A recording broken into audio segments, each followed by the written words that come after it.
सावण फ़क़ीर हूं त आऊं तुंहिंजे घर मेड़ वठी अची माफ़ी घुरां तॾहिं बि कमु छोड़ो हो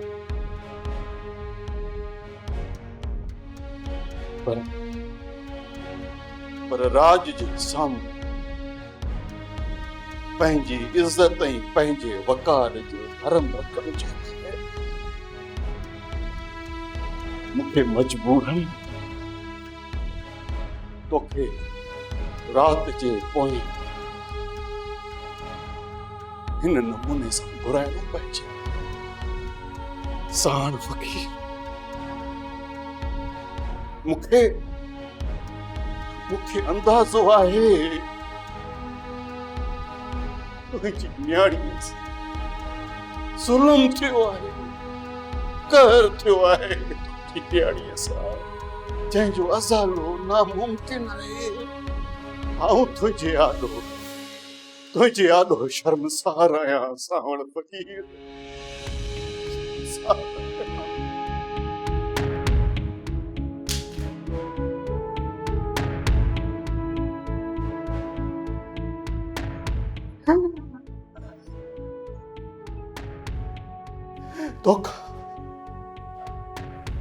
तोखां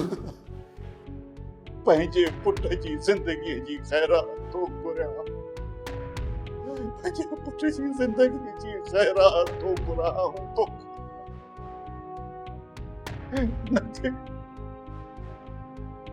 उनखे माफ़ करे छॾ बख़्श करे छॾींसि सावण फ़क़ीर हाकिम साईं जेकॾहिं मां शहरोज़ ख़ान खे माफ़ न कयां त भला करे बि छा थो सघां तव्हां मूं मां हेॾा ख़ौफ़ज़दा छो आहियो मां हिकु मिस्कीन आहियां मां हिकु ग़रीब आहियां छा थो करे सघां हिकु त आऊं तुंहिंजी आह खां ॾिनल आहियां ऐं ॿियो वरी पंहिंजे उसूल ऐं इंसाफ़ जेकॾहिं तो शहरोज़ ख़ान खे माफ़ न कयो त मूंखे उनखे उहा ई सज़ा ॾियणी पवंदी जेका हिकु आम अगवाकार खे ॾिबी आहे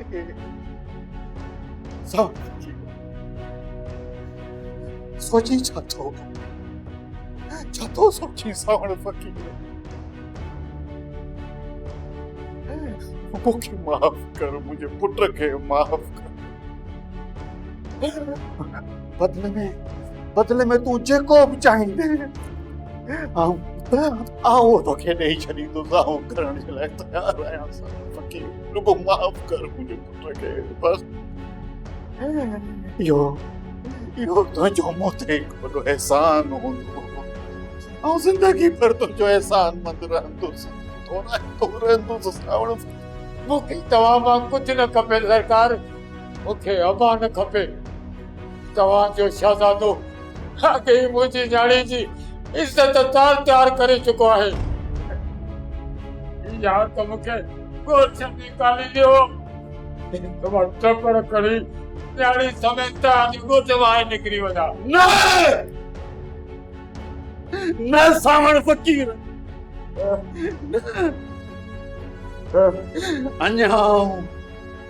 अञा चेरो आहियां खान बहादुर फेरोज़ खान मजबूर ज़रूर आहे पर बेक़दरो नाहे मूंखे तुंहिंजो ऐं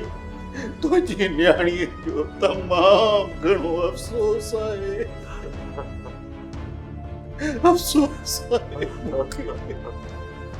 बस मूंखे बख़्श करे छॾिजे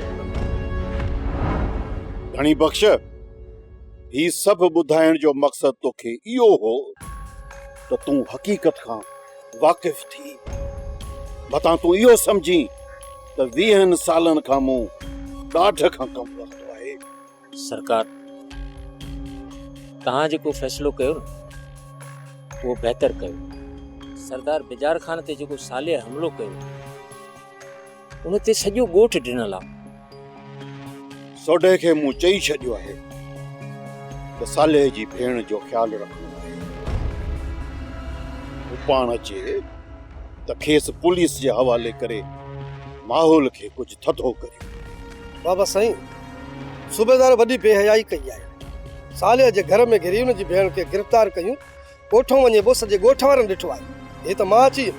जो हुनखे छॾाए वरितसि। ऐं बाबा साईं, मां हुननि खे हवेली छॾे आयो आहियां तव्हांजे हुकुम मुताबिक़। हसीस सूबेदार जी इहा मजाल जो मुंहिंजे माण्हुनि में हथ थो विझे। वेरुन जी वस्ती, वेरुन जी वस्ती। सब्सक्राइब कयो असांजो official YouTube channel Sindh TV HD drama ऐं वधीक अपडेट लाइ बेल आइकन खे क्लिक करियो।